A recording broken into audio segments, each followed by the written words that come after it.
Hello everyone, welcome back to our channel CE Prep. Medical education काउन्सिलले 2077-78 को लागि लिएको CE एक्जामिनेसनको रिजल्ट आएर पनि स्कलरसिपको सिटहरू र फरेनको सिटहरूको लागि एडमिसन लगभग अब अन्तिम चरणमा पुगेको छ। अब यसपछि आउने पालो भनेको पिइङको सिटहरूको। हामीलाई हाम्रो पेसी प्रेपमा धेरैजना भाइ बहिनीहरूले दाइ एमबिबिएस पेइङमा पढ्न कतिको राम्रो होला, म एभरेज खालको स्टुडेन्ट हो, मैले सक्छु कि सक्दिनँ होला, मलाई घरबाट चाहिँ पढ भन्नुभएको छ, म के गरौँ भन्ने जस्ता धेरै प्रश्नहरू गर्नुभयो।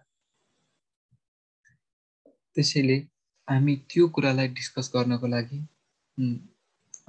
Today we are going to discuss whether your choice to study MBBS in paying is right choice or not.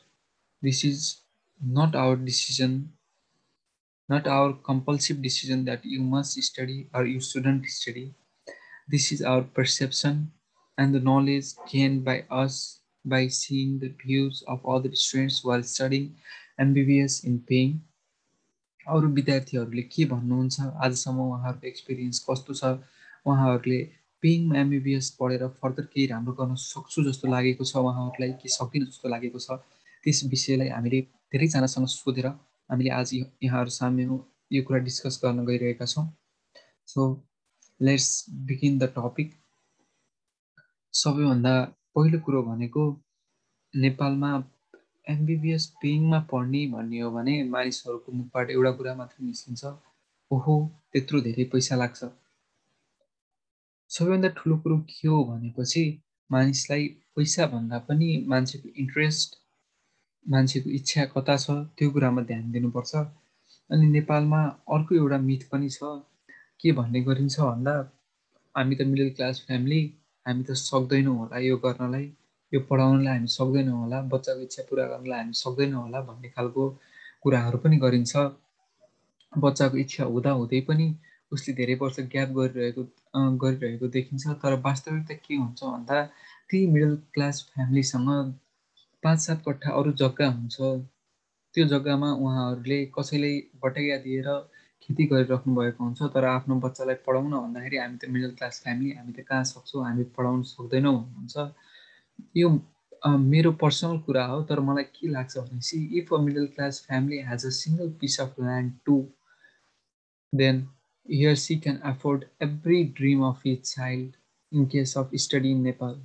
हुनलाई त धेरैजनाले भन्नलाई सजिलो छ, तर जग्गा जमिन बेचेर मात्रै कहाँ हुन्छ र भन्ने गर्नुहुन्छ। तर मलाई चाहिँ त्यस्तो लाग्दैन, किनभने जग्गा राखिरहेर त्यसको मोल बढाइराख्नुभन्दा आफ्नो बच्चा बच्चीको मोल बढाउन चाहिँ धेरै इम्पोर्टेन्ट होला जस्तो मलाई लाग्छ। तर त्यो चाहिँ अब प्यारेन्ट्सले र चाइल्डले सँगै बसेर डिसाइड गर्नुपर्ने कुराहरू हो। र अर्को कुरा, पेइङमा एमबिबिएस पढ्ने भन्नेमा चाहिँ हामीले लगभग दुईवटा कुरालाई कन्सिडर गर्नुपर्छ। एउटा भनेको आफ्नो क्यापेसिटी, अनि क्यापेसिटी भन्दा पनि इन्ट्रेस्ट, त्यसपछि अर्को छ financial condition of the family.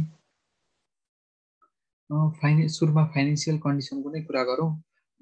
नेपालमा एमएसीले तोकेको पेइङको फी भनेको भ्याली बाहिरको लागि 44 लाख र भ्यालीभित्रको लागि 40 लाख हाराहारीमा छ।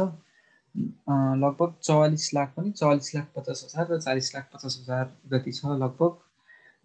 भनेपछि लगभग हाराहारी कुरा गर्ने हो भने कलेजको एक्जाम फी यताउता गर्दा हजुरहरूको पैसा पर्न जाने भनेको 50 लाख जति पर्न जान्छ, विच इज 500 करोड।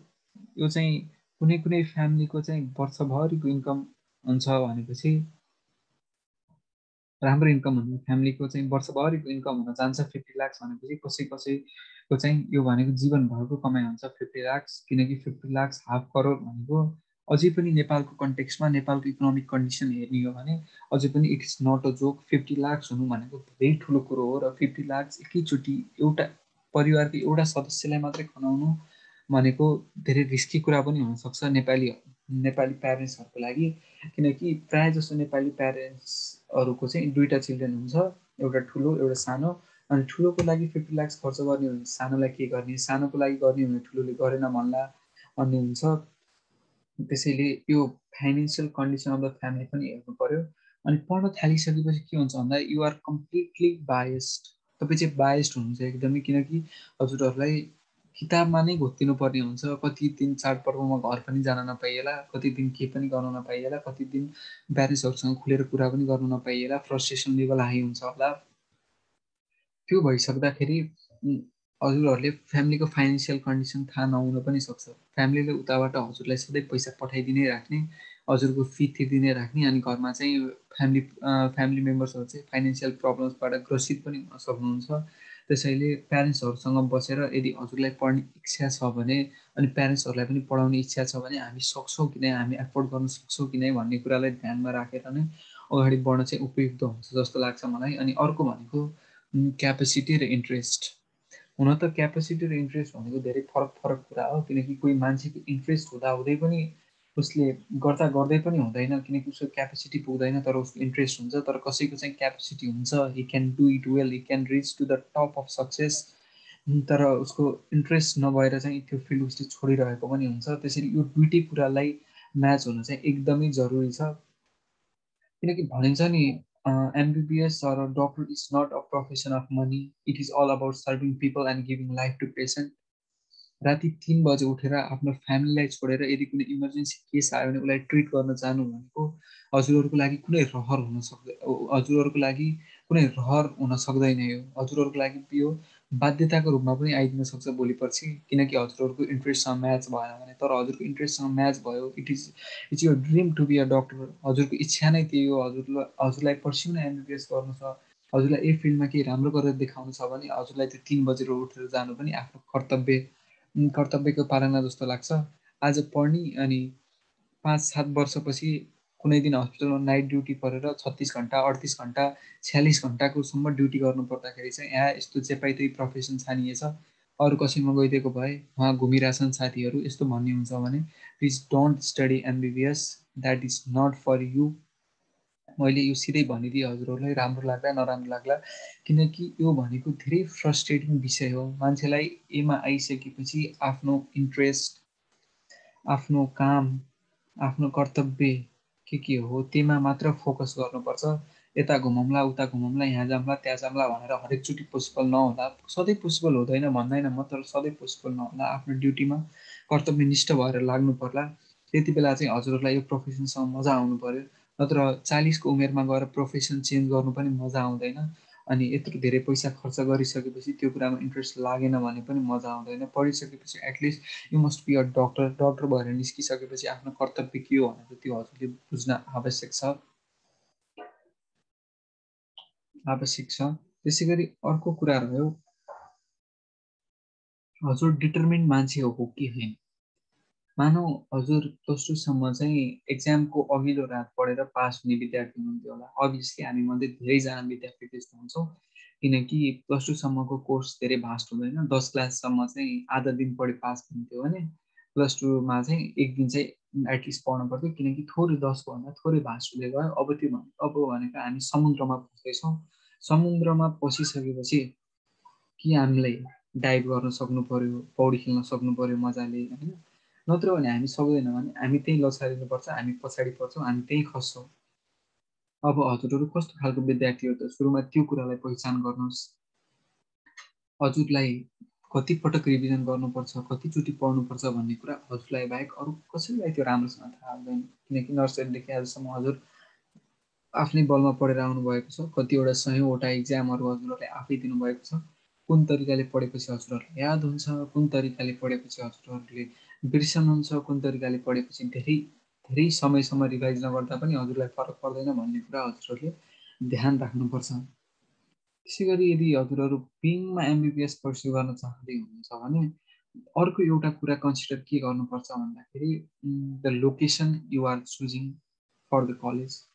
यदि तपाईँहरू चाहिँ गर्मी सहन सक्नु हुँदैन भने हजुरहरूको लागि तराईमा रहेका यी कलेजहरू छन्, जस्तै Birat medical college, Nobel medical college, UCMS, यो हजुरहरूको लागि निकै उपयुक्त हुन सक्दैन। त्यसै गरी अरू नेपालगञ्ज पनि भयो गर्मी हुने।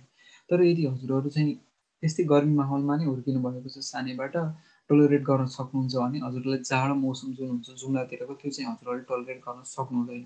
एमबिबिएस भनेको एउटा लामो कोर्स हो, 5.5 वर्ष 5.5 वर्ष लगाएर 6 वर्ष लगाएर गरिने कोर्स, जसमा चाहिँ स्टेबल भएर माइन्डलाई कन्सियस राखेर गर्नुपर्ने कोर्समा चाहिँ क्लाइमेटिक कन्डिसनले गर्दा हजुरहरूलाई असर पर्यो भने हजुरहरू पढाइमा फोकस गर्न कति पनि सक्नुहुन्न। पढाइमा फोकस गर्न सक्नु भएन भने आउटकम आउँदैन, आउटकम आएन भने हजुरहरूको डिप्रेसन, एङ्जाइटी अनि त्यसपछि फ्रस्ट्रेसन्सहरू हुन्छ। यो सुरु हुनु भनेको अटोमेटिकली हजुरहरूको पढाइ डिग्रेड हुनु हो। त्यसैले क्लाइमेटिक कन्डिसन अनि हजुरहरूलाई चाहिँ कहाँ पढ्नु छ उपयुक्त त्यो कुरालाई पनि ध्यान राख्नुपर्छ। र अर्को भनेको चाहिँ managing some financial finance if you can. हजुरले चाहिँ यदि कुनै फाइनेन्सहरू बचाउन सक्नुहुन्छ, सरी मैले म्यानेजिङ भन्छ, saving some finance if you can.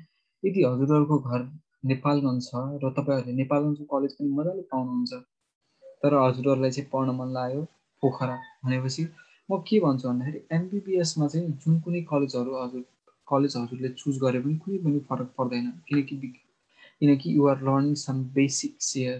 हजुरहरूले स्पेसलाइजेसन गर्ने, मास्टर्स गर्ने भनेको त एमडीमा हो, एमएसमा हो, त्यसपछि डिएममा हो होइन। त्यसैले अहिले भने बेसिक नलेज दिनलाई घरमै बसेर आमा बुवाले पकाएको खाएर आमा बुवासँगै बसेर पढ्न पाइन्छ भने किन नेपालगञ्ज चुज नगरेर Gandaki medical college Pokhara choose भने त नेपालगञ्जमै गर्ने। त्यसो गर्दाखेरि हजुरहरूको होस्टेल फी पनि लगभग 60,000 to 1 लाख हुन्छ। प्राइभेट कलेजहरूमा भ्यारी गर्न सक्छ होइन होस्टेलको प्राइस पनि। त्यसपछि मेसको छुट्टै हुन्छ।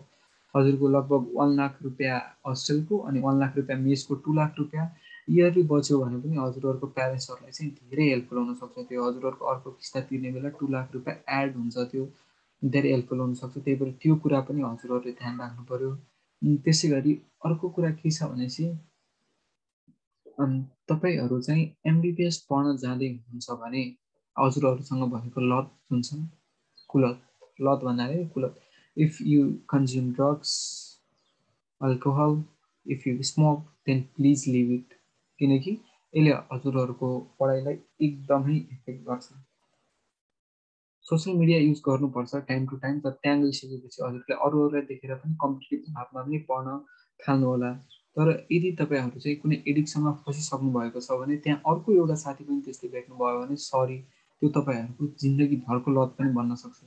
किनकि एक्लै हुँदा तपाईँहरू एक स्टिक सिगरेट कन्ज्युम गर्नुहुन्थ्यो भने 2 जना हुनुभयो भने दिनमा कम्तीमा 4 वटा गर्नुहुन्छ। त्यसैले प्लिज कन्सिडर दिस।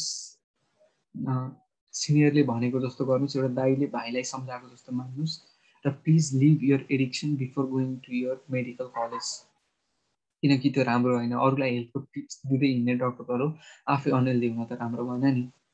त्यसैले if you are willing to study in paying, just sit with your parents, talk to them about the financial problems, whether you are financially stable, whether your parents can afford, whether you can complete the study or not। किनकि धेरै जसो मान्छेहरूले फ्रस्ट्रेसनमा आएर suicide गरेका घटनाहरू पनि धेरै छन्।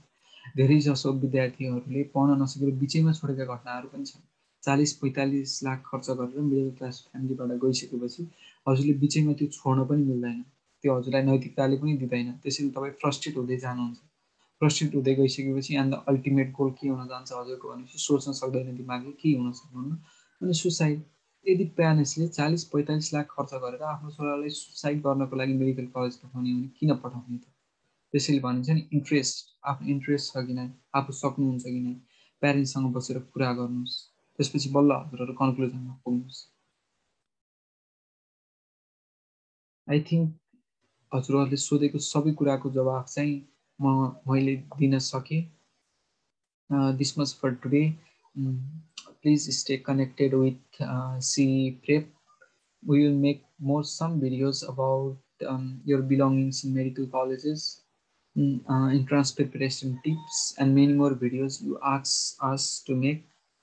Stay connected with CE Prep. Please like our Facebook page CE Prep too. We'll informing you there, you about the entrance examination over there.